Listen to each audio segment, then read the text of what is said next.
Hello friends, welcome to PU Sir Physics. Today our topic is self inductance.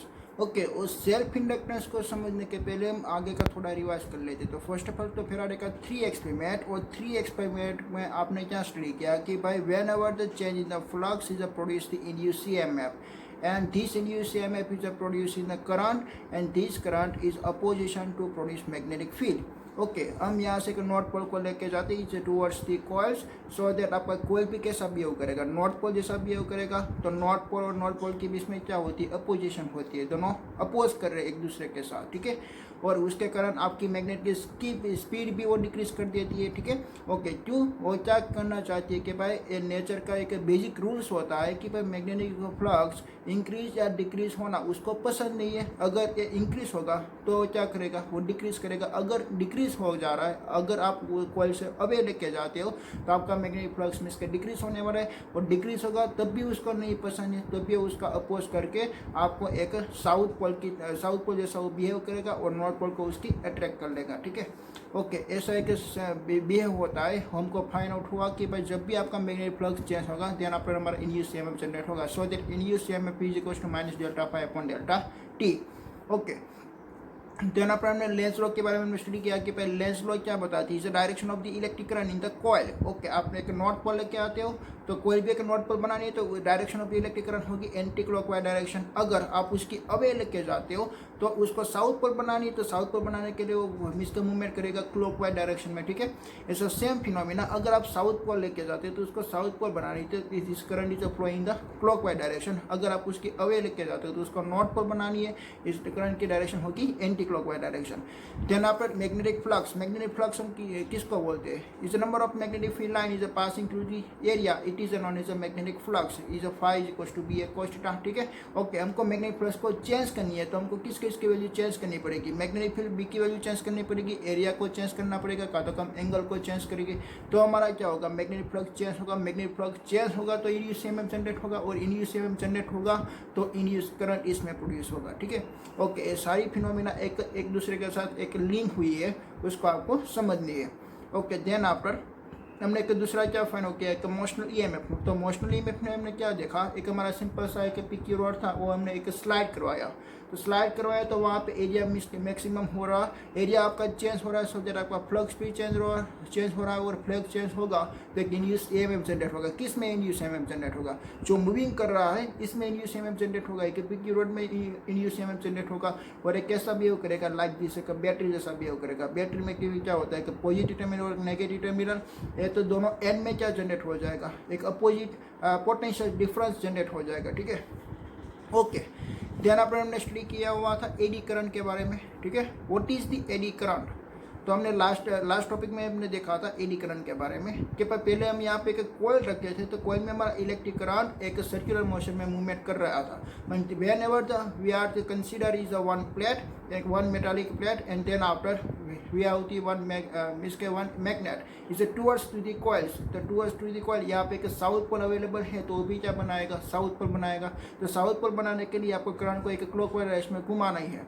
पर यहाँ पे तो आपका एक सिंपल सा प्लेट था, तो एक प्लेट की इनसाइड जो फ्री चार्ज होती है वो फ्री इलेक्ट्रॉन क्या करेगा, घूमेगा। तो फ्री इलेक्ट्रॉन घूमेगा तो वहाँ पे एक मिसके क्या जनरेट हो जाएगी, इलेक्ट्रिक करंट। वो इलेक्ट्रिक करंट की शेप एक एडी शेप थी, इसलिए वो करंट को हम क्या बोलेंगे, एडी करंट बोलेंगे। वो एडी करंट क्या करते हैं, eddy current is oppose to the motion, eddy current is always oppose to the motion. वो क्या करना चाहती है कि वो मैग्नेट यहाँ पे आई नहीं हुआ ऐसे हो चाहते, क्यों, अगर वो मैग्नेट आएगा तो मैग्नेटिक फील्ड बी की स्ट्रेंथ ज़्यादा होगी और मैग्नेटिक फील्ड बी की स्ट्रेंथ ज़्यादा होगी तो मैग्नेटिक फ्लक्स चेंज होगा, ठीक है। ओके तो मैग्नेटिक फ्लक्स इंक्रीज हो रहा है पर उसको इंक्रीज होना मना है, मीन्स के उसको इंक्रीज होना पसंद नहीं है तो वो क्या करेगा, उसका अपोज करेगा। उसको अपोज नहीं करना पड़े इसलिए वो क्या सोचता है कि भाई मैग्नेट यहाँ पे आई नहीं, वो मैग्नेट का अपोज करेगा, उसकी वेलोसिटी को डिक्रीज कर देगा।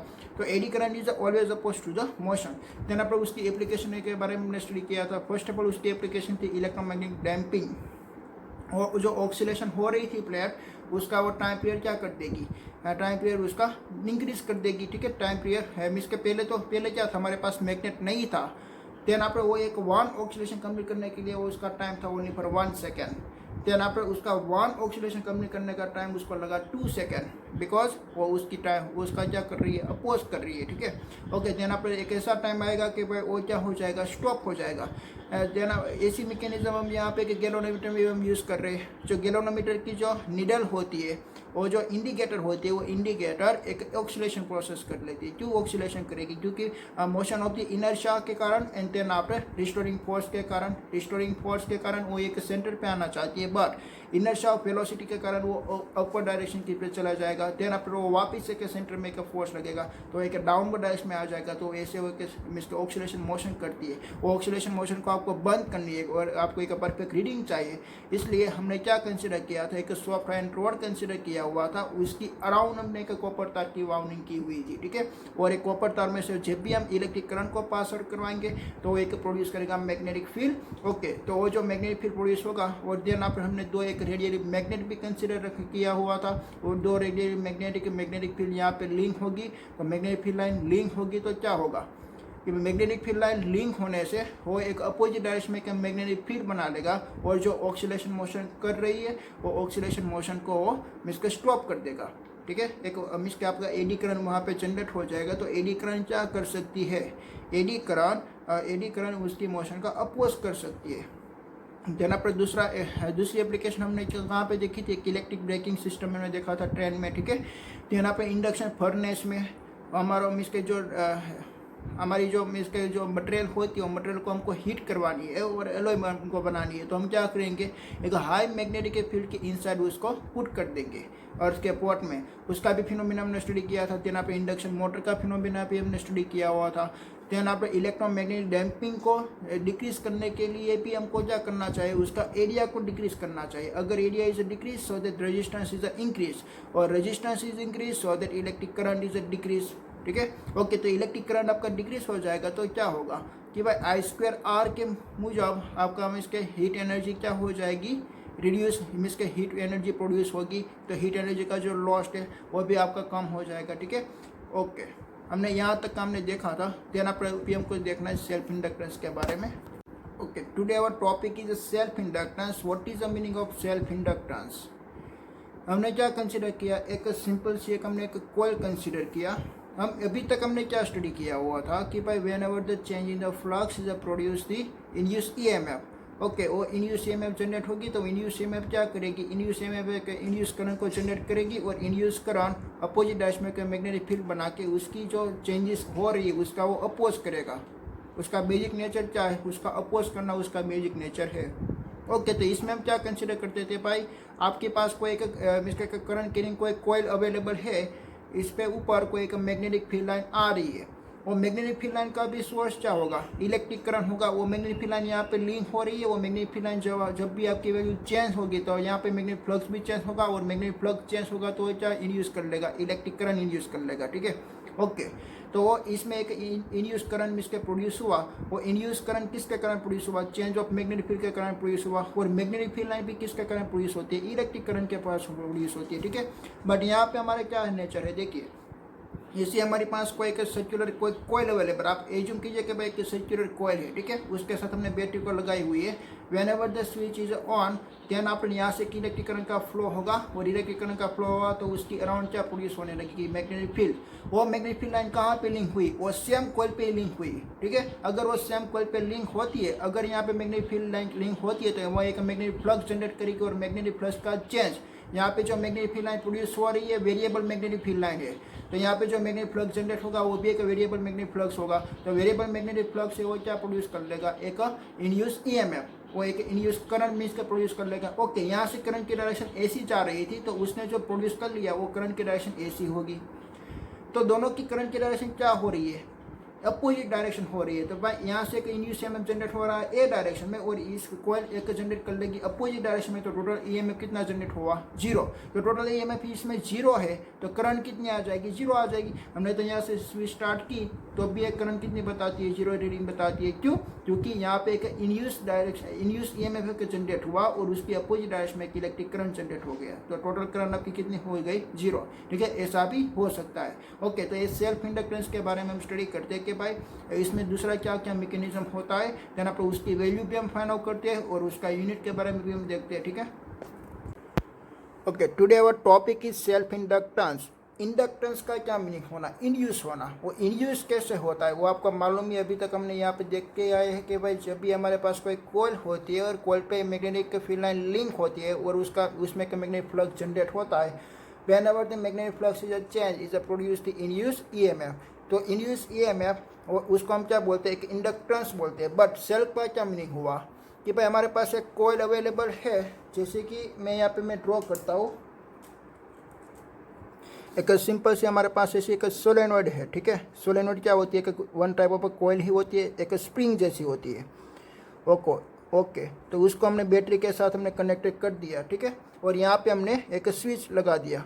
जब हम स्विच को क्लोज करेंगे तो यहाँ से इलेक्ट्रिक करंट का फ्लो होगा, और इलेक्ट्रिक करंट का फ्लो होगा तो इसमें से क्या प्रोड्यूस होने वाला है, मैग्नेटिक फील्ड लाइन। तो मैग्नेटिक फील्ड लाइन कहाँ पे लिंक होती है, वो मैग्नेटिक फील्ड लाइन उसकी अराउंड प्रोड्यूस हुई, वो मैग्नेटिक फील्ड लाइन अपनी इक्वल पे वो लिंक होती है, ठीक है। ओके, वो सभी मैग्नेटिक फील्ड लाइन यहाँ पे लिंक हुई ऐसे। तो मैग्नेटिक फील्ड लाइन यहाँ पे लिंक हो रही है, तो वो क्या क्रिएट करेगा, मैग्नेटिक फ्लक्स। और जो यहाँ से हम मिस के करंट को देते हैं, वो करंट का यहाँ पे हम ऐसा मैकेनिज्म रखते हैं कि भाई उसकी करंट हम वेरिएबल कर सके, ठीक है। उसकी करंट की वैल्यू हम वेरिएबल कर सके। अगर करंट की वैल्यू हम वेरिएबल करेंगे तो उसमें से जो मैग्नेटिक फील्ड लाइन प्रोड्यूस होगी वो भी क्या होगी, वेरिएबल होगी। क्योंकि सोलेनॉइड के मैग्नेटिक फील्ड का इक्वेशन क्या होता है, B = μ0 Ni। तो यहाँ पे हमने करंट की वैल्यू को चेंज की तो मैग्नेटिक फील्ड B की वैल्यू चेंज हुई, मैग्नेटिक फील्ड B की वैल्यू चेंज हुई। तो यहाँ पे सभी मैग्नेटिक फील्ड लाइन जो कॉइल पे लिंक हो रही है तो मैग्नेटिक फ्लक्स की भी वैल्यू चेंज हुई। अगर magnetic flux is a change so that is a produce the induce EMF. Okay, तो वो क्या प्रोड्यूस करेगा, इंड्यूस ईएमएफ को प्रोड्यूस करेगा। तो कौन मीन्स का इंड्यूस ईएमएफ प्रोड्यूस करता है, इलेक्ट्रोमैग्नेटिक इंडक्शन में हमने क्या देखा कि भाई कोई भी एक कॉइल पे आपका मैग्नेटिक फ्लक्स चेंज होता है तो इसमें इंड्यूस ईएमएफ जनरेट होती है। ओके, तो वो सभी इंड्यूस ईएमएफ यही कॉइल पे आपकी जनरेट हो रही है। और इंडक्टेंस मीन्स का इलेक्ट्रोमैग्नेटिक मीन्स का आपकी करंट पे किस में कॉइल, कौन सी कॉइल में फ्लो हो रही है, यही कॉइल में फ्लो हो रही है, ठीक है। उसका मैकेनिज्म क्या हुआ कि भाई वो खुद मैग्नेटिक फील्ड लाइन बनाती है, वो खुद ने बनाई हुई मैग्नेटिक फील्ड लाइन खुद पे ही लिंक होती है, ठीक है। इसलिए हम उसको क्या बोलेंगे, सेल्फ इंडक्टेंस हम बोलेंगे, ठीक है। ओके, तो इसमें खुद में एक ईएमएफ जनरेट होती है। देखिए यहाँ से इलेक्ट्रिक करंट ऐसी जाती है, बट उसका इंड्यूस ईएमएफ का अप्लाइंग द इंड्यूस ईएमएफ का डायरेक्शन आप ऐसी मान लीजिए कि भाई ये वाली डायरेक्शन है, तो इसमें जो इंड्यूस होगी वो अपोजिट डायरेक्शन में होगी। इंड्यूस होगी वो अपोजिट डायरेक्शन में, मीन्स के अपोजिट डायरेक्शन में ऐसी होगी। तो आपकी इलेक्ट्रिक करंट मीन्स के यहाँ से तो फ्लो हो रही है, बट यहाँ पे हमने एमीटर को लगा दिया तो वो एमीटर रीडिंग क्या बताएगा, 0 रीडिंग बताएगा। स्टार्टिंग में वो 0 रीडिंग बताएगा, ठीक है। देन आफ्टर वो रीडिंग बताएगा। ओके, तो ये वाली जो फिनोमिना है मैं यहाँ पे मैं लिख देता हूँ कि भाई सेल्फ इंडक्टेंस क्या होती है। When a current flow in the coil is a produce the magnetic field, this magnetic field is a link with the same coil and induce the EMF. वो क्या करती है, इंड्यूस ईएमएफ जनरेट करती है in opposite direction itself. This phenomena is known as the self inductance, ठीक है। Okay, when a current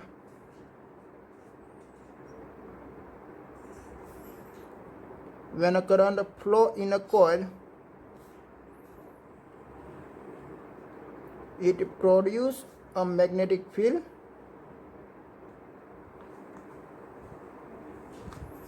This magnetic field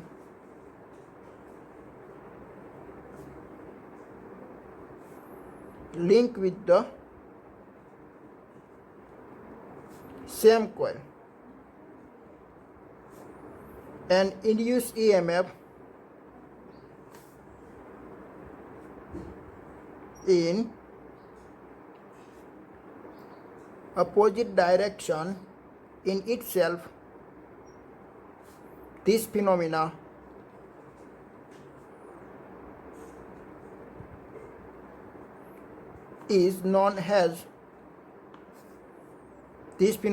is known as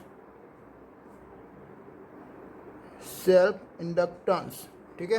वो वाली फिनोमिना को हम क्या बोलेंगे, सेल्फ इंडक्टेंस हम बोलेंगे। ओके, तो ये जो सेल्फ इंडक्टेंस है वो कैसे जनरेट हुआ वो भी आपको समझना है। देखिए जैसे मैंने यहाँ से स्विच को स्टार्ट किया तो यहाँ से इलेक्ट्रिक करंट का फ्लो हुआ। इलेक्ट्रिक करंट का फ्लो कैसे होते हैं, positive terminal to negative terminal, वो भी आपको मालूम है। ओके, तो यहाँ से आपका इलेक्ट्रिक करंट का फ्लो होगा और इलेक्ट्रिक करंट इसमें से फ्लो हुआ तो अपने अराउंड उसने क्या प्रोड्यूस कर लिया, magnetic field. This magnetic field line is a link to the same coil. वो मैग्नेटिक फील्ड लाइन यहाँ पे सेम कॉइल पे फाइंड आउट हुई। ओके, तो यहाँ पे लिंक हो रही है। देन आफ्टर देना पड़े यहाँ पे लिंक हो रही है, तो उसमें यहाँ पे हमको क्या मिला, देखिए जो आपको कोयल नज़र आ रही है तो वो कोयल के पास एक एरिया भी होता है, देना पर कोयल के पास दूसरी कौन सी क्वांटिटी होती है, नंबर ऑफ डेंसिटी होती है, उसका टोटल नंबर ऑफ टर्न्स होती है, ठीक है।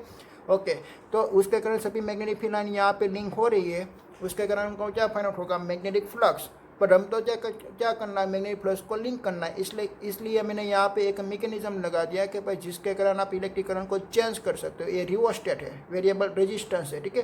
ये वेरिएबल रेजिस्टेंस और कंटिन्यूसली क्या करेगा, करंट को चेंज करेगा। अगर करंट चेंज होगा तो यहाँ पे magnetic field line B change होगी, और मैग्नेटिक फील्ड बी चेंज होती है तो क्या प्रोड्यूस होगा, चेंज ऑफ मैग्नेटिक फ्लक्स। और चेंज ऑफ मैग्नेटिक फ्लक्स क्या प्रोड्यूस करता है, induce EMF, but opposite direction में, एक अपोजिट डायरेक्शन में प्रोड्यूस होता है। तो यहाँ पे जो फ्लक्स है, तो फ्लक्स है, जो चेंजेस ऑफ फ्लक्स हो रही है वो किसकी वैल्यू पे डिपेंडेंट है, वो एक इलेक्ट्रिक करंट आई की वैल्यू पे डिपेंडेंट है। हमने आई को चेंज किया तब मैग्नेटिक फील्ड चेंज होगी, और मैग्नेटिक फील्ड चेंज हुई तो आपका फ्लक्स चेंज होगा, because flux phi is equal to B A cos theta होती है, ठीक है। ओके, तो यहाँ पे हम मैग्नेटिक फ्लक्स कैसे चेंज करते हैं, एक मैग्नेटिक फील्ड बी की वैल्यू को चेंज करते हैं। ओके, तो हम यहाँ पे हम लिख सकते हैं ना कि भाई flux phi B is directly proportional to I, क्योंकि हमने करंट का रेट को चेंज किया तब हमारा फ्लक्स चेंज होगा। और देन आफ्टर हम उस दोनों को हम इक्वली लिखना चाहते हैं, तो हमको किसकी रिक्वायरमेंट है, कांस्टेंट की रिक्वायरमेंट है। तो यहाँ पे हम कांस्टेंट लिख देते हैं एल इंटू आई। ओके, तो एल को हमको मिसके क्या करना है, एल को हमको इंट्रोड्यूशन करना है। तो एल इज इक्वल टू हम क्या लिख सकते हैं, फाई बी अपॉन आई लिख सकते हैं, फ्लक्स पर यूनिट एरिया लिख सकते हैं, मिस के फ्लक्स पर यूनिट करंट हम लिख सकते हैं, ठीक है। ओके, देन पर हमने क्या किया कि भाई ये जो करंट है, करंट को हमने 1 एम्पियर रख दिया। ये जो यहाँ से जो करंट का फ्लो हो रहा है वो सपोज के हो रहा है 1 एम्पियर। जब वो करंट का फ्लो 1 एम्पियर होगा तब फ्लक्स फाई इक्वल्स टू हम क्या लिख सकते हैं, एल लिख सकते हैं। वो एल को हम क्या बोलेंगे, एल को हम बोलेंगे सेल्फ इंडक्टेंस। एल को क्या बोलेंगे, हमने उसको नाम दे दिया सेल्फ इंडक्टेंस। ओके, तो यहाँ पे जो फ्लक्स है फाई है, वो फ्लक्स फाई किसकी वैल्यू पे डिपेंडेंट है, एल की वैल्यू पे डिपेंड, मीन्स के जो फ्लक्स फाई की वैल्यू है वही एल की वैल्यू हो गई। जब आप current I is equal to 1 put करेंगे तब एल इज इक्वल टू 5 हो गया। ओके, तो उसका बेसिक मीनिंग क्या हुआ कि भाई हमारी जो फ्लक्स मीन्स के जो फ्लक्स होती है, तो फ्लक्स पर हमारी कांस्टेंट होती है बी इंटू ए, फ्लक्स हमारी चेंज नहीं होती। इसके कारण हम क्या बोल सकते हैं, भाई हमारा सेल्फ इंडक्टेंस भी क्या होता है, कांस्टेंट होता है। ओके, तो मैंने यहाँ पे लिख दिया कि भाई where L is a constant, L क्या होगा, कांस्टेंट होगा। एल क्या है, सेल्फ इंडक्टेंस है, ठीक है। Where L is a constant, तो self inductance is a self induction, ठीक है। तो वेल आपका कांस्टेंट होगा, कांस्टेंट ऑफ सेल्फ इंडक्टेंस, ठीक है। ओके, तो एल को हम क्या बोलेंगे, एल मीन्स के where is the L is a constant of self inductance. Okay, तो एल हमारा इसका कांस्टेंट होगा, एक फाई की वैल्यू और आई की वैल्यू पे डिपेंडेंट नहीं है। अगर आपको आई की वैल्यू चेंज की तो फाई की वैल्यू चेंज होगी, बट एल की वैल्यू क्या होने वाली है, कांस्टेंट होने वाली है, ठीक है।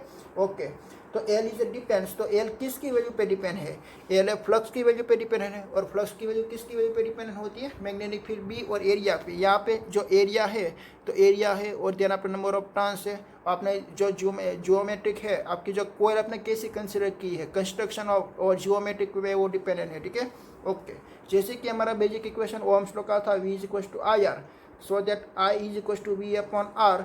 यहाँ पे भी हमारा रेजिस्टेंस जो आर था is not dependent on the potential and current. वैसे यहाँ पे हमारा जो इंडक्टर है is not dependent on the flux and current, it is the only for dependency on the geometric and construction of the coil पे वो only for depend है। Okay, तो L is depends on geometry and construction of coil। Construction of coil में क्या आती है, तो कोयल का एरिया कितना है, देना पर इसमें से नंबर ऑफ टर्न्स कितनी है, नंबर ऑफ टर्न्स डेंसिटी कितनी है, number of turns per unit length कितनी है, ठीक है, उसकी वैल्यू पे डिपेंड है। और उसको हमने क्या नाम दे दिया, इंडक्टर नाम दे दिया। यहाँ पे एक इंडक्टेंस हो रहा है, ठीक है, एक इंड्यूस करंट हमको मिल रही है, इसके कारण हमको उसका नाम दे दिया था सेल्फ इंडक्टेंस। और जो सेल्फ इंडक्टेंस जो इसके कैरी करती है वो डिवाइस को हम क्या बोलते हैं, इंडक्टर हम बोलते हैं, ठीक है। ओके, जैसे कि हमारा कैपेसिटर था ना, capacitor is a device and capacitance, तो कैपेसिटर इज अ करेक्टरिस्टिक। ऐसे यहाँ पे के पास सेल्फ इंडक्टेंस चाहिए, एक करेक्टरिस्टिक है, उसको हम किस में कैरी करते हैं, एक इंडक्टर में हम कैरी करते हैं, ठीक है। ओके, तेना पर हमको क्या फाइंड आउट करना है कि भाई L is not depend on the flux phi and current. तो एल किसकी वैल्यू पे डिपेंड है, हमने यहाँ पे लिख दिया जियोमेट्रिक और कंस्ट्रक्शन की वैल्यू पे डिपेंड है, बट उसकी वैल्यू हमको प्रॉपर फाइंड आउट करनी है। तो हम अभी उसकी वैल्यू हम प्रॉपर फाइंड आउट करते हैं। देखिए हम कैसे फाइंड आउट करते हैं। Let there be a coil, the length, हमने जैसे कि हमने एक कॉइल कंसिडर की, तो कॉइल के पास क्या क्या होता है, देखिए उसका एरिया पर क्रॉस सेक्शनल एरिया होती है, उसकी लेंथ कितनी होती है, देन पर उसका नंबर ऑफ टर्न्स कितना है, नंबर ऑफ डेंसिटी कितनी है, वो सभी की वैल्यू पे वो डिपेंडेंट है। ओके, तो यहाँ से हम स्टार्ट करते हैं। Let there be a coil is length L. Okay, तो सपोज के उसकी लेंथ कितनी है, एल लेंथ है, देन आपने नंबर ऑफ डेंसिटी कितनी दे रखी है, स्मॉल एन दे रखी है, ठीक है। तो टोटल नंबर ऑफ टर्न्स कितना फाइंड आउट होगा। ये नंबर ऑफ डेंसिटी का क्या मीनिंग होता है, देखिए number of density N is equal to हम लिख सकते हैं number of turns per unit length हम लिख सकते हैं, ठीक है। तो नंबर ऑफ टर्न्स टोटल कितना होगा, एन एल होगा। तो यहाँ पे आपकी टोटल लेंथ कितनी है, एल है, तो मैं यहाँ पे क्या लिख देता हूँ, देखिए कि भाई small N capital N is equal to total number of turns number of density into L, ठीक है। हमने लेंथ कंसिडर कर ली एल। ओके, देन आप इसमें से हम करंट का फ्लो करवाएंगे। If the current is I then magnetic field B. Okay, एक क्या है, एक वन टाइप ऑफ सोलेनोइड है ना, तो सोलेनोइड की मैग्नेटिक फील्ड का इक्वेशन क्या होती है, B is equal to mu naught N I. Okay, तो इसमें से कितनी मैग्नेटिक फील्ड लाइन फ्लो होगी, if current is I flow, हमने करंट का फ्लो करवाया आई का, then magnetic field B is equal to is induce mu naught N I. तो इसमें से मैग्नेटिक फील्ड लाइन कितनी प्रोड्यूस होने वाली है, mu naught N I produce होने वाली है, ठीक है। और किसकी वैल्यू पे डिपेंडेंट है, आई की वैल्यू पे डिपेंडेंट है। अगर आप करंट की वैल्यू कम या ज़्यादा करेंगे तो मैग्नेटिक फील्ड लाइन बी की वैल्यू चेंज होगी, और मैग्नेटिक फील्ड लाइन भी यही कॉइल पे लिंक होने वाली है, तो फ्लक्स भी तब भी चेंज होगा, और अगर फ्लक्स चेंज होगा तो इंड्यूस ईएमएफ जनरेट होगा अपोजिट डायरेक्शन में, ठीक है। ओके, तेना पर हमको क्या फाइंड आउट करना है, फ्लक्स। हम पहले फ्लक्स फाइंड आउट करेंगे एक टर्न के लिए। यहाँ पे तो नंबर ऑफ बहुत सारे टर्न्स अवेलेबल है, बट हम सपोज के पहले हम फाइंड आउट करते हैं ओनली फॉर वन टर्न के लिए। तो magnetic flux phi B with one turns. Okay, हमने कितना टर्न्स कंसिडर किया, वन टर्न्स हमने कंसिडर किया। तो magnetic field line B into A, या प्लस की इक्वेशन क्या होती है, बी इंटू ए होती है। ओके, तो बी की वैल्यू हमने फाइंड आउट की म्यू नॉट एन आई, तो हम यहाँ पे लिख देते हैं mu naught N I into A. Okay, then after देखिए कि हमको टोटल फ्लक्स हमको फाइंड आउट करना है कि भाई टोटल फ्लक्स कितना होगा। यहाँ पे टोटल फ्लक्स हम कैसे फाइंड आउट करेंगे, total number of turns count करके, ठीक है। तो टोटल नंबर ऑफ टर्न्स कितना होगा, N is equal to N L जितना होगा, तो एन एल के साथ हमको क्या करना पड़ेगा, मल्टीप्लाई करना पड़ेगा, ठीक है। तो total flux link to coil, total flux is a link to the coil, so that हमको एन के साथ हमको मल्टीप्लाई करनी है, total turn number of turns के साथ हमको मल्टीप्लाई करनी है। तो mu naught N I A into total number of turns N, और एन की वैल्यू हम क्या पुट कर सकते हैं, मैं यहाँ पे लिख देता हूँ N is equal to N L. Okay, so that your equation is mu naught N I A into N L. Okay, तो टोटल आपकी फ्लक्स कितनी फाइंड आउट हुई, देखिए म्यू नॉट एन और एन यहाँ पे है, तो N square I A L find out हुई, it is a total flux. Okay, देना पर हमको क्या फाइंड आउट करना, सेल्फ इंडक्टेंस हमको निकालनी है। तो सेल्फ इंडक्टेंस का इक्वेशन क्या आया था, L is equal to phi upon current I. Okay, तो मैं यहाँ पे इक्वेशन में लिख देता हूँ L is equal to total flux upon I. तो टोटल फ्लक्स का equation mu naught N square I A L upon I, तो current is a cancel, so that your self inductance L is equal to mu naught N square A L. तो आपकी जो self inductance L है is not dependent on the flux and current, but it is a depend on the geometric. और किस किस की value पे depend है, देखिए नंबर ऑफ डेंसिटी के ऊपर डिपेंडेंट है। मीन्स के यहाँ पे नंबर ऑफ डेंसिटी का क्या मीनिंग होता है, number of turns per unit length. Then आप वो एरिया के ऊपर डिपेंड है, आपके क्रॉस सेक्शनल एरिया आपने कितना रखा हुआ है। देन आप उसकी वो लेंथ पे डिपेंड है, आपके कॉइल की लेंथ कितनी रखी हुई है। देन आप म्यू नॉट क्या होती है, परमिएबिलिटी ऑफ फ्री स्पेस, कि यहाँ से जो आपकी जो कॉइल है वो आपकी कॉइल किस वाली मीडियम में आपने पुट की है, एयर में पुट की है तो म्यू नॉट आएगी, अगर कोई मीडियम में रखी हुई है तो उसका कोई दूसरी वैल्यू आएगी, ठीक है। ऐसे हमने क्या फाइंड आउट कर लिया, सेल्फ इंडक्टेंस की वैल्यू हमने फाइंड आउट कर ली। ओके, देन आफ्टर हमको फाइंड आउट करना है कि भाई इसमें से इंड्यूस ईएमएफ कितना जनरेट होता है, ठीक है। इंड्यूस ईएमएफ हमको कितना जनरेट होता है, तो इसके लिए हमको क्या करना पड़ेगा, देखिए ये वाली जो हमारी सर्किट है इसमें जब भी हम इलेक्ट्रिक करंट को चेंजेस करेंगे, रेट ऑफ इलेक्ट्रिक करंट, जब अब इलेक्ट्रिक करंट का रेट हम चेंजेस करेंगे विथ रिस्पेक्ट टू टाइम, तब यहाँ पे जो मैग्नेटिक फील्ड प्रोड्यूस होने वाली है B is equal to mu naught NI, this is a change and that is a change, so that is produce the magnetic flux, is the magnetic flux is also change, so it is the produce is in EMF in the backward direction. Okay, तो हमको current की value कैसे change करेंगे, उसका कोई rate होता है with respect to time में कोई रेट होता है। जैसे कि मैं आपको बोल दूँगा कि भाई हमारा मीन्स का हमारी सर्किट में हमको करंट करनी है 0 to 10 एम्पियर, 0 to 10 एम्पियर हमको करनी है, तो टाइम लगता है 5 सेकेंड। कितना टाइम लगता है 5 सेकेंड, बट हमको रेट कैसे फाइंड आउट करना है, पर सेकेंड फाइंड आउट करना है। आपकी टोटल करंट कितनी है 10 एम्पियर है और आपका गिवन टाइम भी कितना दे रखा है 5 सेकेंड, तो 10/5 कीजिए, तो टोटल आपको टाइम इसके आपको करंट रेट कितना मिला पर सेकेंड, DI/dt पर सेकेंड आपको कितना मिलेगा 2 एम्पियर। देन आपने मैं आपको दूसरा में रेट आपको कंसिडर करवाता हूँ कि भाई जैसे कि आपको 0 to 10 एम्पियर करनी है, 0 to 10 एम्पियर का जो चेंजेस हो रहा है ओनली फॉर 2 सेकेंड में चेंजेस हो रहा है, तो पर सेकेंड उसका रेट क्या फाइंड आउट हुआ 5 ampere per second find out हुआ। ठीक है, ओके, तो वो वाली रेट क्या हो गई, ज़्यादा हो गई, और पहले वाली रेट क्या थी only for 2 ampere per second वाली थी, वो उससे कंपैरिजन में कम है।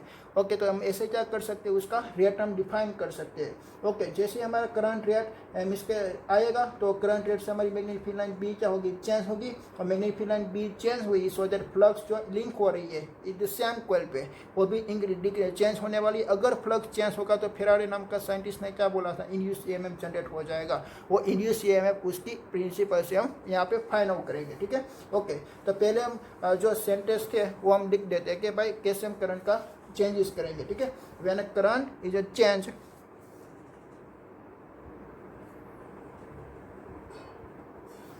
when a current change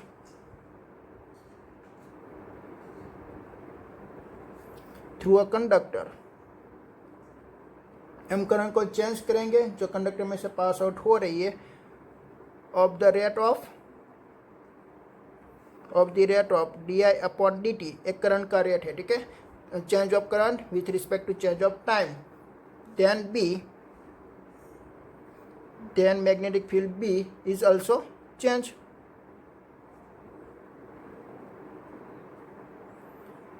so that flux phi is linked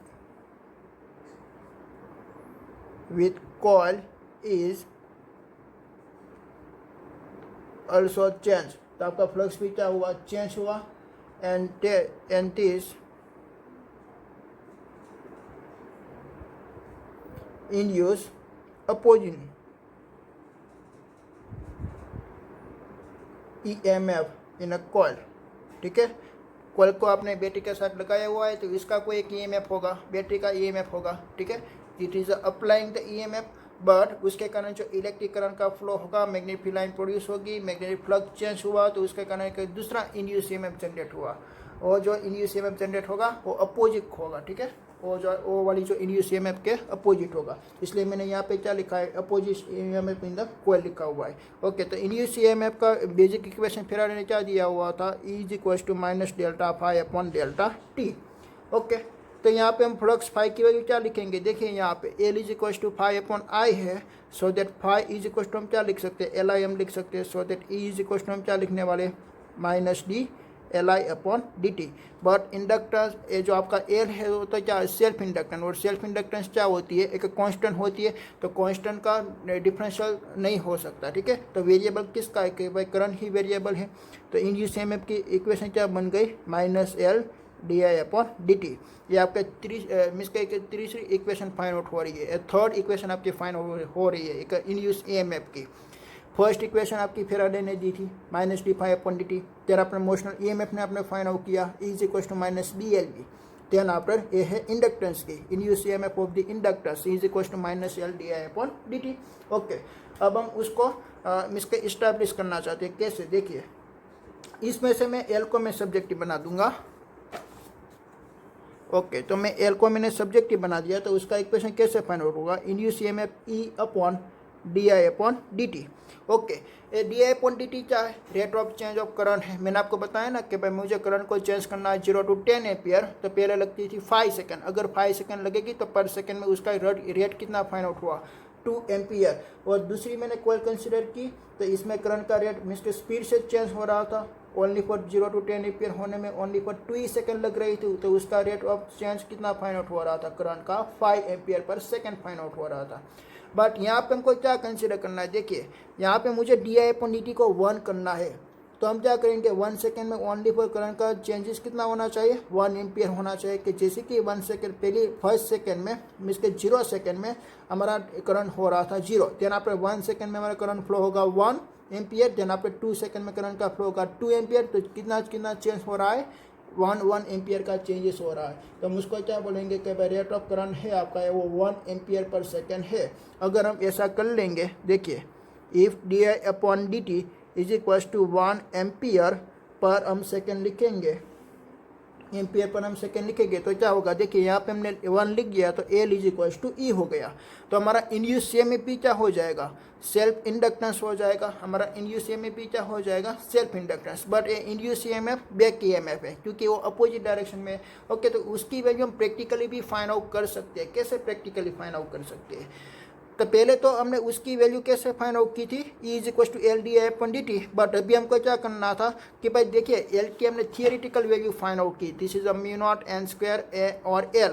then अब हमको प्रैक्टिकली रीते फाइंड आउट करनी है, तो प्रैक्टिकली हम कैसे फाइंड आउट कर सकते हैं, di/dt का जो रेट है वो हमको ओनली फॉर 1 एम्पियर पर सेकंड ही कंसिडर करना है। जैसे कि मैं आपको यहाँ पे एक सर्किट में ड्रॉ करता हूँ कि भाई मैंने एक कंसिडर कर लिया एक solenoid, this is a solenoid, और उसको मैंने बैटरी के साथ मैंने कनेक्टर कर दिया, ऐसे बैटरी के साथ मैंने कनेक्टर कर दिया। देन अपने यहाँ पे एक वेरिएबल रेजिस्टेंस भी रख दिया R, this is the rheostat, हम उसको रिओस्टेट भी बोल सकते हैं, ठीक है ओके। और उसकी पोटेंशियल फाइंड आउट करने के लिए दोनों एंड के साथ मैंने यहाँ पे एक वोल्ट मीटर को लगा दिया ऐसे। तो देखिए ये वाली सर्किट में क्या हो रही है, जैसे मैं रिओस्टेट की वैल्यू में चेंज करूंगा तो करंट का रेट चेंज होगा। और करंट का रेट मैंने कितना रख दिया, मैंने यहाँ पे सेट करके रखा हुआ है 1 एम्पियर पर सेकंड। एवरी सेकंड में करंट का इंक्रीज होगा 1 एम्पियर। ओके, तो 1 एम्पियर इंक्रीज होगा। देन आप जो हमको वोल्ट मीटर जो रीडिंग बताएगी वो कौन किसकी वैल्यू बताएगी, वो वोल्ट मीटर। देखो ये आपकी अभी आप मिस के गलत से आप सोच रहे हो, आपने वोल्ट मीटर को इसके साथ भी कनेक्ट किया है, तो वोल्ट मीटर आपको कितनी रीडिंग बताएगी, ये आपकी बैटरी का पोटेंशियल बता देगा। तो हम उसको हम इंड्यूस EMF नहीं माप देख सकते, ठीक है। तो इंड्यूस EMF को मेजरमेंट करना है तो हम कैसे देखेंगे कि भाई जैसे हमने स्विच को क्या कर दिया, पहले स्टार्ट किया तो टोटल करंट हमारी फाइंड आउट हो रही। ओके, देन आपने हमने क्या कर दिया, स्विच को क्लोज कर दिया। जैसे हमने स्विच को क्लोज किया तो आपकी करंट का जो रेट था 10 एम्पियर तक हमको इंक्रीज करना था।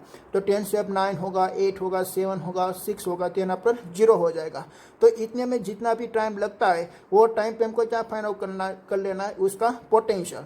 वो टाइम पे हमको एक वोल्ट मीटर में हमको रीडिंग देख लेना है। जो वोल्ट मीटर जो रीडिंग बताएगी वही किसकी वैल्यू होगी, इंड्यूस EMF की।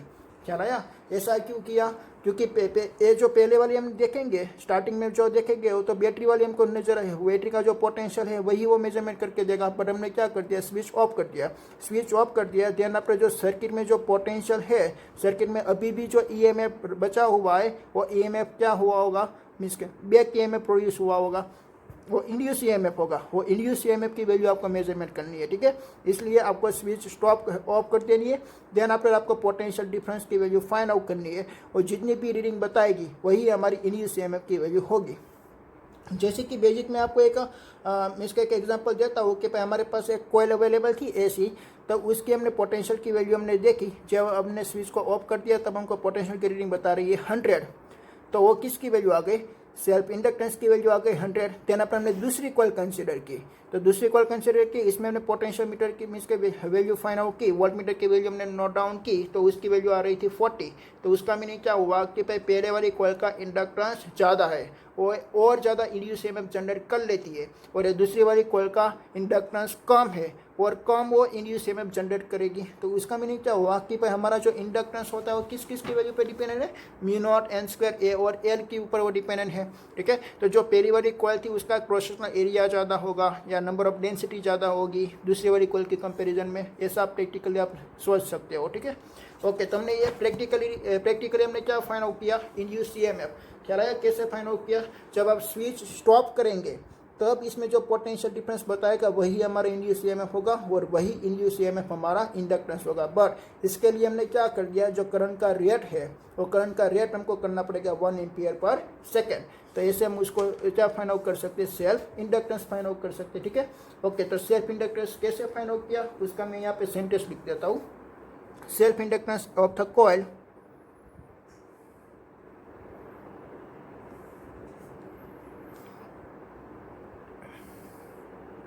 is EMF induced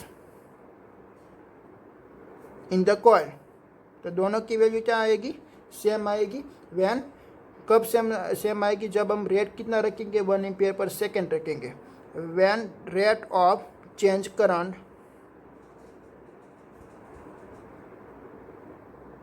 is 1 ampere पर सेकेंड, 1 एम्पियर पर सेकेंड का हम रेट ऑफ चेंज रखेंगे तब हमको इतनी वैल्यू फाइंड आउट हो सकती है। ठीक है, ओके। देन आफ्टर मैं दूसरा आपको एग्जांपल देता हूँ। देखिए कि भाई दूसरा एग्जांपल ऐसा है कि हमको इंड्यूस ईएमएफ की वैल्यू फाइंड आउट करनी है 1000। इंड्यूस ईएमएफ की वैल्यू फाइंड आउट करनी है 1000। ये मैं एग्जांपल आपको दे रहा हूँ। ठीक है, ओके। तो हमारा डी/dt का जो रेट था वो डी/dt का रेट है 10 एम्पियर पर सेकेंड। तो इसमें इंडक्टेंस कितना होगा ये हमको फाइंड आउट करना है। ठीक है, इसमें इंडक्टेंस की वैल्यू कितनी आएगी वो हमको निकालनी है। तो हमने क्या सोच लिया कि भाई हमने तो ऐसा स्टडी किया हुआ था ना कि भाई जो इसमें से जो इंड्यूस ईएमएफ जनरेट होगी वही हमारी क्या होगी, इंडक्टेंस की वैल्यू होगी। तो यहाँ पे इंड्यूस ईएमएफ की वैल्यू है 1000, तो इंडक्टेंस की भी वैल्यू क्या होगी, 1000। This is wrong. Why wrong, because ये वाली कंडीशन में हमने क्या देखा था, डी/dt का रेट हमने क्या माना था, 1 एम्पियर पर सेकेंड। बट यहाँ पे हम देखिए डी/dt का रेट हमको कितना दे रखा है, 10 एम्पियर पर सेकेंड दे रखा है। दोनों में डिफरेंट दे रखा है। तो इसलिए हम डायरेक्ट यहाँ पे नहीं सोच सकते, बट इसके लिए हमको फाइंड आउट करना पड़ेगा एल की वैल्यू। ठीक है, ई इज इक्वल टू क्या इक्वेशन आती है, -L डी/dt आती है ना। ओके, तो ई की वैल्यू हमको यहाँ पे पुट कर देनी है 1000 और देन आपको एल की वैल्यू हमको फाइंड आउट करनी है। वो डी/dt का रेट आपको दे रखा है 10, so that L is equal to 100। तो ये आपको 100 यूनिट फाइंड आउट हुई है। ठीक है, this inductance is 100 unit. Okay, ऐसा मैं आपको एक दूसरा एग्जांपल देता हूँ कि भाई हमको इंड्यूस ईएमएफ प्रोड्यूस करनी है 20,000। कितनी करनी है, ई इज इक्वल टू 20,000 हमको प्रोड्यूस करनी है। तब हमको एल की वैल्यू कितनी चाहिए, डी/dt का रेट भी हमने 10 एम्पियर पर सेकेंड ही रखा हुआ है। ठीक है, तो देखिए कि भाई मैं यहाँ पे 20,000 लिख देता हूँ, देन आपने यहाँ पे एल और डी/dt का रेट मीन्स का 10, so that L is equal to कितना आपको मिलेगा, 2000 यूनिट मिलेगा। ठीक है, this L is equal to 2000 unit. Okay, 100 unit क्या ये फाइंड आउट हुआ, ये आपको मालूम पड़ा कि भाई L is equal to μ0n²AL।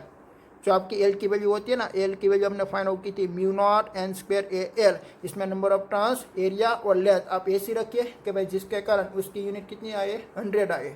ठीक है, और ए वाली केस में आपको 200 वाली आपको कंसिडर करनी पड़ेगी। यहाँ पे आपको लार्ज मीन्स के एक बिग कॉइल आपको कंसिडर करनी पड़ेगी, यहाँ पे एक स्मॉल कॉइल आपको कंसिडर करनी पड़ेगी। ठीक है, okay. Then after inductance, self inductance का एक सेकेंड फिनोमिना भी आप स्टडी कीजिए। This is a interesting phenomena. कैसे, देखिए मैंने यहाँ पे एक कॉइल कंसिडर की। This is a solenoid, okay, और उसको मैंने यहाँ से बैटरी के साथ कनेक्टेड किया और यहाँ पे मैंने स्विच रखी। ओके, जैसे मैं यहाँ से स्विच को मैं क्लोज करता हूँ, मैं एक्शन क्या करता हूँ, एक्शन में ऐसे करता हूँ कि भाई स्विच इज ऑन। ओके, तो जैसे मैं स्विच को ऑन करता हूँ तो यहाँ से करंट की वैल्यू क्या होगी, इंक्रीज होगी। कैसे करंट की वैल्यू इंक्रीज होगी, 0 to I तक। ओके, तो मैं पहले यहाँ पे एक्शन लिख देता हूँ। एक्शन मैंने क्या की, स्विच इज ऑन। ओके, जैसे मैंने स्विच ऑन की, so that current is rise. कितना राइज हुआ, 0 to I। तो यहाँ पे करंट आपका राइज होने लगेगा। ठीक है, ओके। और ए क्या है आपका, इंडक्टर है। एल क्या है आपका, इंडक्टर है। यहाँ पे मैंने क्या किया, यहाँ पे मैंने एक एमीटर लगाया। ठीक है, यहाँ पे मैंने एमीटर लगाया तो वो पहले रीडिंग कितनी बताएगी, 0 रीडिंग बताएगी। वो पहले रीडिंग कितनी बताती है, 0 रीडिंग बताती है। वो क्यों 0 रीडिंग बताती है, देखिए यहाँ से करंट का फ्लो हुआ तो वो करंट का फ्लो के कारण यहाँ पे मैग्नेटिक लाइन प्रोड्यूस हुई। वो मैग्नेटिक लाइन यहाँ पे लिंक हुई तो यहाँ से एक अपोजिट डायरेक्शन में इंड्यूस ईएमएफ जनरेट हुई। तो अपोजिट डायरेक्शन में इंड्यूस ईएमएफ जनरेट होगी तो वो क्या करेगी, पहले तो जो यहाँ से करंट आ रही है वो पूरे का पूरा करंट का वो क्या कर लेगा, अपोज कर लेगा।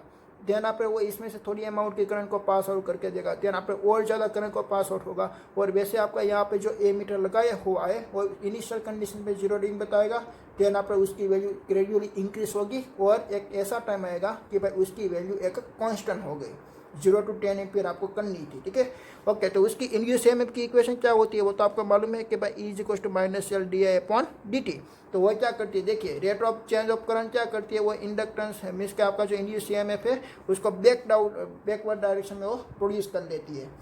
ख्याल आया आपको? ओके, तो यहाँ पे वो क्या करती है, जो आपका जो करंट यहाँ से आपका करंट तो सडनली आई इंक्रीज हो गया, बट यहाँ पे आपका आई करंट नहीं शो हुआ, तो इसका मीनिंग क्या हुआ, आपका करंट की वैल्यू को उसने डिले कर दी। क्या कर दिया, डिले।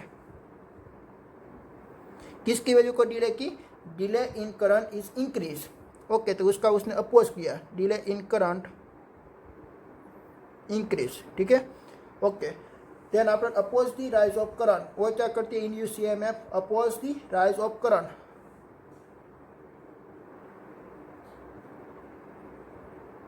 जो करंट इंक्रीज होने वाली है उसका वो अपोज करेगी। देखिए मैं यहाँ पे क्या रख देता हूँ, अभी मैं यहाँ पे मैं बल्ब में कनेक्ट कर देता हूँ ऐसे, तो बल्ब का एक्शन क्या होगा, देखिए कि यहाँ से मैंने करंट में जैसे ही मैंने स्विच को क्लोज की तो आपका बल्ब पहले नहीं इसका ग्लो होगा, पहले क्या था, पहले इनिशियली में नो ग्लो, देन आफ्टर यहाँ से आपका करंट का फ्लो होगा और इसमें इंड्यूस ईएमएफ जनरेट होगा। तो इंड्यूस ईएमएफ उसका पूरे का पूरा अपोज करेगा, इलेक्ट्रिक करंट का पूरे का पूरा अपोज करेगा, बट वो जो अपोज करने वाली जो उसके पास एनर्जी होती है वो एनर्जी उससे कम होती है। तो पहले वो थोड़े टाइम पे वो अपोज करेगा, देन पर वो अपोज नहीं कर पाएगा। तो यहाँ से क्योंकि हम कंटिन्यूसली उसको एनर्जी दे रहे हैं, इलेक्ट्रिक करंट को कंटिन्यूसली हम एनर्जी दे रहे हैं, तो उसके पास तो वन टाइम ही एनर्जी होती है, तो वन टाइम की एनर्जी का वो अपोज कर लेगा। देन पर यहाँ से इलेक्ट्रिक करंट एक फुली इलेक्ट्रिक करंट यहाँ से पास आउट होगी। तो स्टार्टिंग में क्या होगा, स्टार्टिंग में उसने इलेक्ट्रिक करंट, देखिए उसका इलेक्ट्रिक करंट इस डायरेक्शन में जा रहा है, तो इंड्यूस करंट आपका अपोजिट डायरेक्शन में जाएगा। तो दोनों करंट की डायरेक्शन अपोजिट हो रही है, तो टोटल करंट यहाँ पे आपका 0 आएगा, तो आपका लैंप ग्लो नहीं हुआ। तो यहाँ पर दूसरी सेकंड में यहाँ से इलेक्ट्रिक करंट आया, तो उसने अपोज किया 8, यहाँ से 10 एम्पियर आ रही तो उसने अपोज किया 8, तो यहाँ से 2 एम्पियर करंट गई, तो थोड़ी यहाँ पे लैंप आपकी ग्लो हुई। तो यहाँ पर कंटिन्यूसली आपकी 10 सेकेंड में आपका जो लैंप था वो फुली ग्लो होने लगा। ख्याल आया? ओके, तो ये लैंप का मैं यहाँ पे ऑब्जर्वेशन में देखता हूँ कि भाई bulb is rise slowly. Initial में क्या था, initial is no glow, then after slowly light up and finally is fully glow। Finally में क्या हो गया, एक फुली ग्लो हो गया, ठीक है। ओके, देन आप दूसरा एग्जांपल देखिए, दूसरा एग्जांपल में मैं बल्ब कैसे में रखता हूँ, देखिए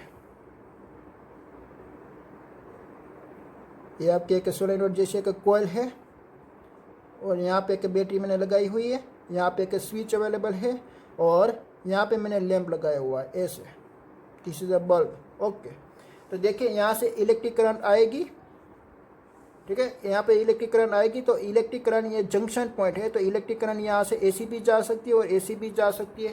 तो पहले तो देखिए कि भाई इलेक्ट्रिक करंट आपकी राइज होगी, जैसे मैंने स्विच क्लोज की तो यहाँ से इलेक्ट्रिक करंट आपके पहले कोयल में जाएगी, बट कोयल क्या करेगी, पूरे का पूरा अपोज कर देगा, ये इलेक्ट्रिक करंट का पूरे का पूरा अपोज कर देगा, इसलिए वो इलेक्ट्रिक करंट कहाँ पे चली गई, एक लैंप में चली गई। तो स्टार्टिंग में लैंप क्या होगा, स्टार्टिंग में ए लैंप मीन्स के फुली ग्लो होगा, देन आफ्टर क्या होगा, देखिए देन आफ्टर वो अपोज करना मीन्स के कम कर देगा, ये जो बैक की इंड्यूस ईएमएफ है वो अपोज करना कम कर देगा।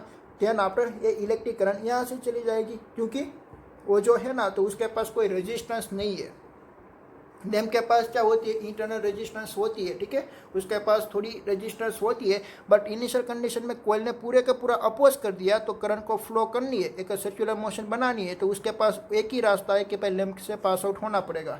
इसलिए इनिशियल कंडीशन में आपका लैंप फुली ग्लो हो रहा था, बट जैसे जैसे बैक ईएमएफ की एनर्जी खत्म होने लगी तो यहाँ से इलेक्ट्रिक करंट का फ्लो होगा और इलेक्ट्रिक करंट का टोटली फ्लो होके जाएगा, तब आपका लैंप का स्टॉप हो जाएगा, लैंप आपका नहीं ग्लो करेगा, ठीक है। पैरेलल कनेक्शन में रखने से आपकी इनिशियली कंडीशन में आपका लैंप फुली ग्लो होगा, देन आप वो मीन्स के ग्रेजुअली क्या होगा, मीन्स के वो ग्रेजुअली वो डिक्रीज, उसके ब्राइटनेस है वो डिक्रीज होके जाएगी। और कैसे डिक्रीज होती है वो आपको फिनोमेना आपको पता चला, देखिए मैं आपको अच्छे से मैं आपको और तरीके से मैं आपको समझाता हूँ। देखिए कि भाई इन यूसीएमएफ का इक्वेशन क्या होता है, is equal to minus L d i upon d t होता है, minus L d i upon d t होता है, ठीक है। ओके देखिए यहाँ से जैसे हमने स्विच को क्लोज की, हमको इलेक्ट्रिक करंट हमने भेजा 10 एम्पियर, कितना भेजा 10 एम्पियर। तो जैसे ही हमने स्विच को क्लोज की तो यहाँ से 10 इलेक्ट्रॉन यहाँ पे गए, यहाँ से 10 इलेक्ट्रॉन यहाँ पे गए पर सेकेंड में। ओके तो ये सभी इलेक्ट्रॉन यहाँ पे आ गए।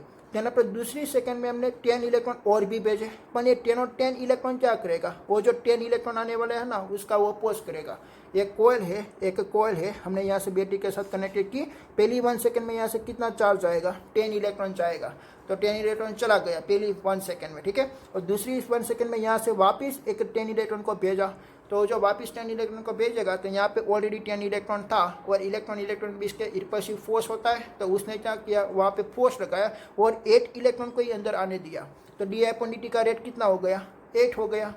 ख्याल आ रहा है आपको, पहले d i upon d t का रेट कितना था 10, देन आपने D i upon d t का रेट कितना हो गया 8 हो गया। देन आपने तीसरी सेकंड में आपने वापस उसको 10 इलेक्ट्रॉन भेजा, तब इसमें कितना इलेक्ट्रॉन था 18 इलेक्ट्रॉन था, तो 18 इलेक्ट्रॉन ने वापस उसका अपोज किया और ओनली फॉर 6 इलेक्ट्रॉन को ही आने दिया। तो d i upon d t का रेट कितना हो गया 6, डिक्रीज हो रहा है देखिए। देन आपने और एक सेकंड में आपने वापस उसको यहाँ से 10 इलेक्ट्रॉन को भेजा, बट अब इनसाइड में अभी कितना इलेक्ट्रॉन है 18 प्लस 6 मीन्स के कितना हो गया 24 इलेक्ट्रॉन है, वो 24 इलेक्ट्रॉन है 10 का अपोज करेगा, तो only for 4 he electron enter आएगा। ओके तो टोटल अभी कितना इलेक्ट्रॉन हो गया 28, और यहाँ से आपने 10 इलेक्ट्रॉन को भेजा, और कंटिन्यूसली आप क्या कर रहे हो, इलेक्ट्रिक करंट का जो रेट है उसको आप डिक्रीज कर रहे हो। पहली 1 सेकंड में 10 इलेक्ट्रॉन आ गया, उसके करंट हो गई 10 एम्पियर पर सेकंड। देन आपने दूसरी 1 सेकंड में ओनली फॉर 80 इलेक्ट्रॉन आया, तो d i upon d T कितना हो गया only for 8 ampere per second. Then आपने 6, देन आपने 4, देन आपने 2, ऐसा टाइम आएगा कि भाई उसका टाइम इसका D i upon d t का जो चेंजेस होना है वो चेंजेस कितना हो गया 0 हो गया, और ऐसी कंडीशन में वो स्टेडी करंट का फ्लो होगा, ठीक है। देखिए तो इंड्यूस ईएमएफ हम कैसे निकालते हैं कि भाई यहाँ पे इंडक्टेंस है 10, इंडक्टेंस की वैल्यू कितनी है 10। आप सोचिए कि भाई इंडक्टेंस की वैल्यू है 10, तो फर्स्ट सेकंड में कितना आएगा D i upon d t का रेट 10, तो फर्स्ट सेकंड में उसका रेट कितना था -100 वोल्ट था, तो उसने पूरे का पूरा अपोज कर दिया। देन आफ्टर दूसरी सेकंड में क्या होगा, देखिए दूसरी सेकंड में हमने यहाँ पे कंसिडर किया था 8, तो वो 80 पोटेंशियल का ही अपोज करेगा, तो 20 पोटेंशियल यहाँ से चला गया, तो 20 पोटेंशियल चला गया, तो ये लैंप आपका ग्लो होने लगेगा, ठीक है। ए वाली केस में ये लैंप आपका ग्लो होने लगेगा, एक स्टार्ट होगा। देन आपने तीसरी सेकंड में क्या होगा, तीसरी सेकंड में यहाँ से 6 ही आया, तो 60 वोल्ट, तो उसने 40 वोल्ट को यहाँ से जाने दिया, तो 40 वोल्ट को जाने दिया, तो आपकी जो ग्लो हो रही है उसकी ब्राइटनेस इंक्रीज होने लगती है। देन आपने 4 सेकंड में कितना होगा कि भाई 4 सेकंड में यहाँ से 4 एम्पियर पर गया, तो यहाँ पे 40 वोल्ट आया, तो 60 वोल्ट उसने जाने दिया, और ग्रेजुअली वो इंक्रीज होने लगती है। ख्याल आया आपको। तो देखिए ये जो बैक ईएमएफ की वैल्यू है वो कंटिन्यूसली क्या हो रही है, डिक्रीज हो रही है, और ऐसा टाइम आएगा कि भाई बैक ईएमएफ उसका अपोज करना बंद कर देगा। जब उसका अपोज करना बंद कर देगा तब यहाँ से एक टोटल करंट एक कॉइल में से जाएगी, क्योंकि वो कॉइल का रेजिस्टेंस होता है 0, एक कॉपर की बनी हुई है, और copper is a good conductor, it is not have resistance. Okay तो उसके पास कोई मोर रेजिस्टेंस नहीं है, इसलिए वो सभी इलेक्ट्रिक करंट यहाँ से पास आउट होके चली जाएगी। और ये आपका जो लैंप बी आपने पैरेलल में रखा हुआ है इसमें से करंट नहीं जाएगी, तो स्टार्टिंग कंडीशन में इसमें से करंट जाएगी, क्योंकि वो फुली क्या कर रही है उसका अपोज, देन आपको उसका अपोज डिक्रीज हुआ, देन आपको डिक्रीज हुआ, देन आपको डिक्रीज हुआ, और एक ऐसा टाइम आएगा तो वो अपोज करना ही छोड़ देगा, अपोज करना छोड़ देगा, तो सभी करंट कहाँ से फ्लो होने लगेगी, एक कंडक्टर में से फ्लो होने लगेगी, तो आपका इलेक्ट्रिक बल्ब क्या होने लगेगा, बंद हो जाएगा, ठीक है। ओके तो यहाँ पे आपने कैसे कनेक्शन किया, पैरेलल, तो glow initially,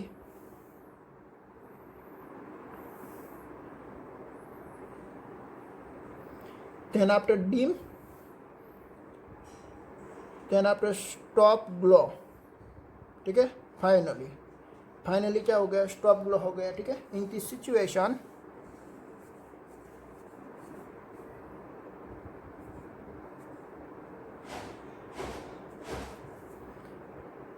bulb is glow fast, starting में glow is fast in starting condition, and after some time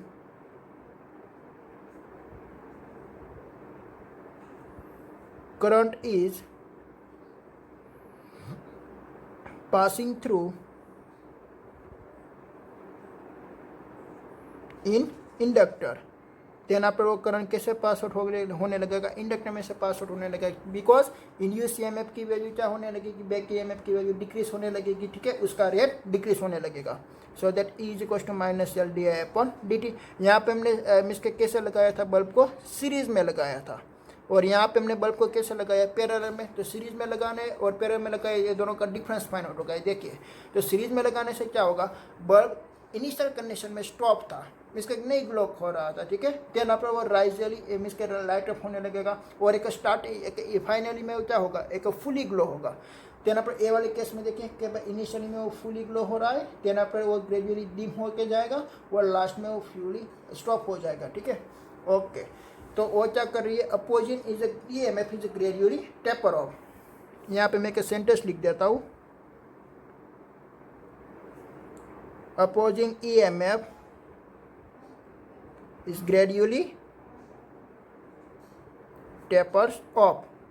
और जो ग्रेजुअली उसका जो ईएमएफ बैक उसका जो अपोज कर रहा था वो डिक्रीज होने लगेगा, ठीक है। अब मैं उसका ग्राफ ही मैं ड्रॉ करना चाहता हूँ। कैसे ग्राफ ड्रॉ करेंगे, देखिए, किसका ग्राफ मुझे ड्रॉ करना, इंडक्टर का।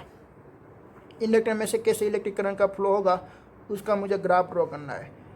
तो कैसे होगा, देखिए, किसका आपको ग्राफ ड्रॉ करना है, टाइम वेरियस करंट का, टाइम वर्सेस करंट का। ओके, तो स्टार्टिंग में जो आपका स्टार्टिंग में इनिशियल कंडीशन में इसमें से कोई करंट का फ्लो नहीं होगा, देन आप उसमें करंट का फ्लो होगा और ग्रेजुअली इंक्रीज होके जाएगा, इंक्रीज होगा, देन आप एक ऐसा टाइम आएगा कि वो एक सेचुरेट हो जाएगा, ठीक है। तो एक कंडीशन में वो सेचुरेट हो गया। ओके, तो ऐसा उसका ग्राफ मिलेगा आपको, क्या आया। ओके, ये किसका ग्राफ है, इंडक्टर का ग्राफ। इंडक्टर में जो करंट का फ्लो होगा ऐसा, ठीक है। तो स्टार्टिंग में वो फ्लो नहीं होने लगेगा, कौन नहीं होने देगा, एक बैक ईएमएफ नहीं होने देगा, देन आप बैक ईएमएफ डिक्रीज होकर जाएगा, तो इलेक्ट्रिक करंट मैक्सिमम इसमें से पास आउट होगी। ओके, और दूसरा मैं आपको एग्जांपल देता हूँ। देखिए, इसमें मैंने दोनों लैंप लगा दिए,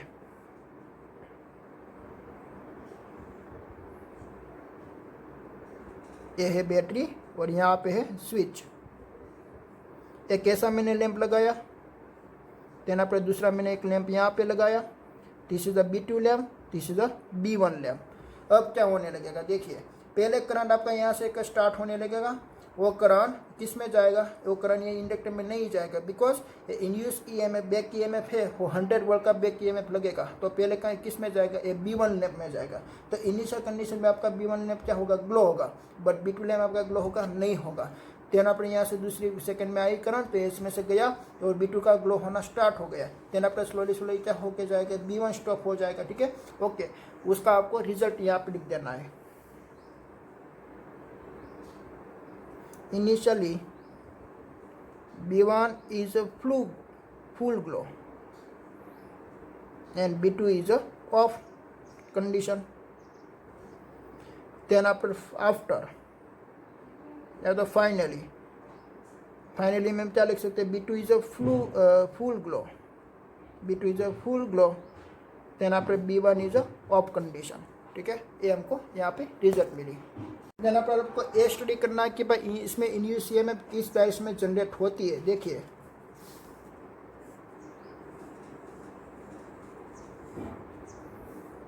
ऐसे हमारी कॉइल है, उसको हमने बैटरी के साथ कनेक्ट कर दिए और यहाँ पे हमने एक स्विच रखी, ठीक है। ओके, जैसे ही हम स्विच को ऑन करते हैं, स्विच इज ऑन, तो यहाँ से इलेक्ट्रिक करंट का जनरेट होगा, वो इलेक्ट्रिक करंट इसमें जाएगा, तो इसमें एक बैक ईएमएफ इंड्यूस होगा, ठीक है। तो वो इंड्यूस ईएमएफ की डायरेक्शन ऐसी है और अप्लाइंग ईएमएफ की डायरेक्शन ऐसी है, अप्लाइंग ईएमएफ। देखिए, अप्लाइंग ईएमएफ की डायरेक्शन ऐसी है, तो पहले क्या हो रही थी, जैसे हमने स्विच को ऑन किया तो यहाँ पे current is rise,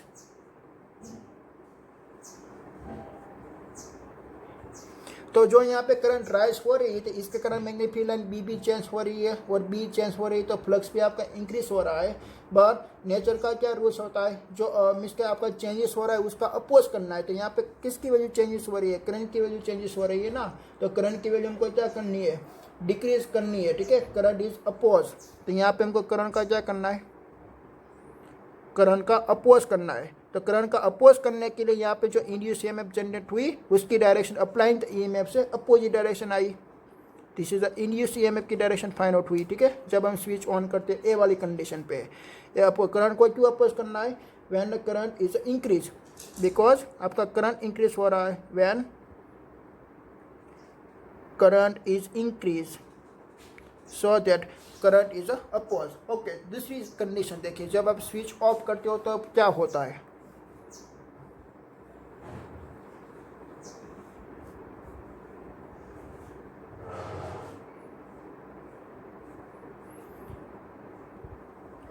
switch is of. Okay, जब आपकी स्विच आप ऑफ करेंगे तो क्या होगा, यहाँ पे करंट का जो रेट था, D i upon d t का जो रेट था, पहले इनिशियल कंडीशन में क्या होता, D i upon d t का जो रेट था वो इंक्रीज होने लगेगा.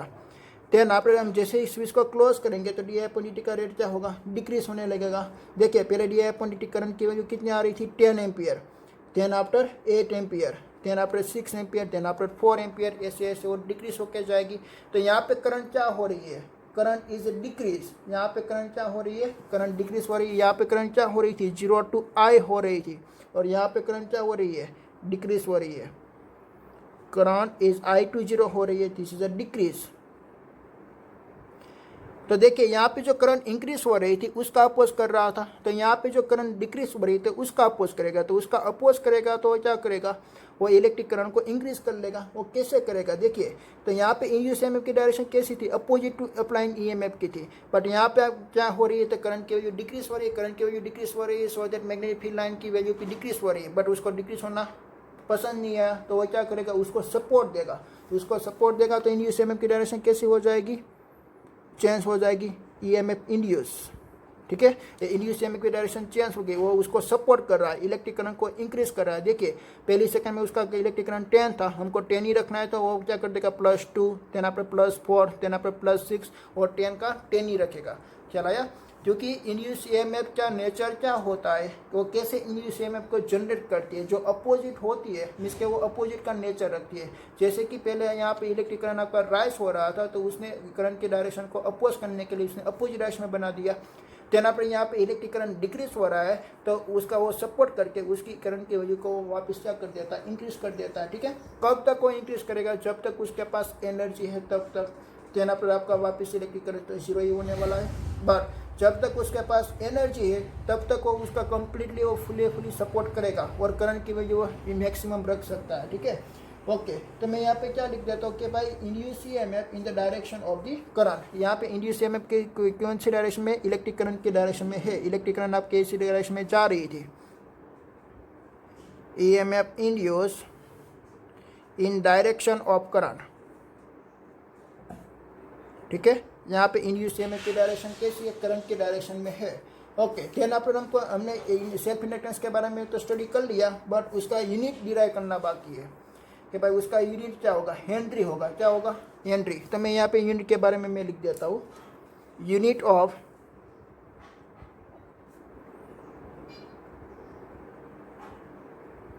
Coefficient of self inductance. Coefficient of self inductance हम किसको बोल सकते हैं, एल को बोल सकते हैं. ठीक है, self inductance L is Henry. उसको हम एच भी लिख सकते हैं और हेनरी भी लिख सकते हैं, हेनरी. ओके, और देना पर उसका हमको इक्वेशन क्या मिला, इंड्यूस ईएमएफ का is equals to L d i upon d t हमको मिला. इस डिफाइन थी 1 हेनरी, हमको 1 हेनरी डिफाइन करनी है, तो हम कैसे करेंगे, 1 हेनरी डिफाइन करने के लिए हम क्या करेंगे, देखिए इंड्यूस ईएमएफ को 1 वोल्ट चाहिए. इंड्यूस ईएमएफ को कितना चाहिए, 1 वोल्ट.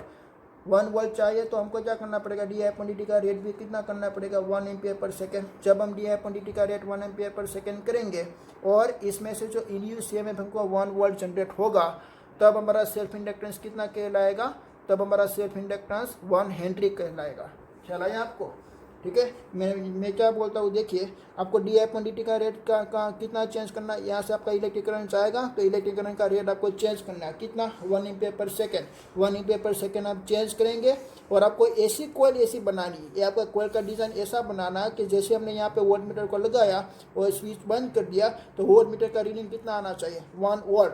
अगर वोल्ट मीटर का रीडिंग 1 वोल्ट आएगा, इंग्लिश में आपको 1 वोल्ट मिला, तो वो वाली कोयल को हम क्या बोलेंगे कि भाई उसका सेल्फ इंडक्टेंस कितना है, 1 हेनरी है, 1 यूनिट है, ऐसा हम मानेंगे. ठीक है, ओके. तो उसको हमको डिफाइन करनी है, define the 1 Henry inductance.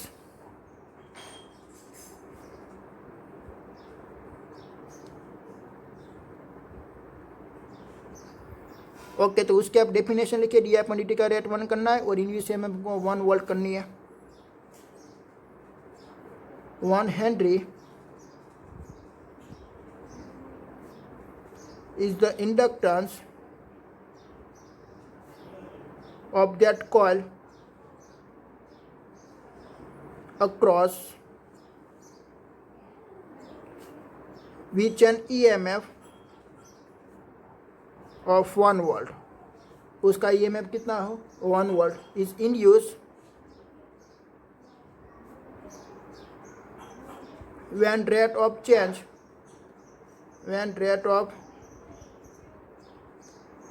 of current is made 1 ampere per second. Okay तो आपका मालूम पड़ गया. देखिए 1 Henry is the inductance of that coil across which and the EMF of the 1 volt is induced when the rate of the change of current is made 1 ampere per second. हमको rate of change current करना है 1 ampere पर second. अब इसमें से जो induce EMF 1 volt generate होगी तो उसका इंडक्टेंस हम क्या मानेंगे 1 हेनरी. ओके उसका स्मॉल यूनिट क्या होती है मिली हेनरी. उसका स्मॉल यूनिट क्या होता है 1 मिली हेनरी. ये है उसका स्मॉल यूनिट. ओके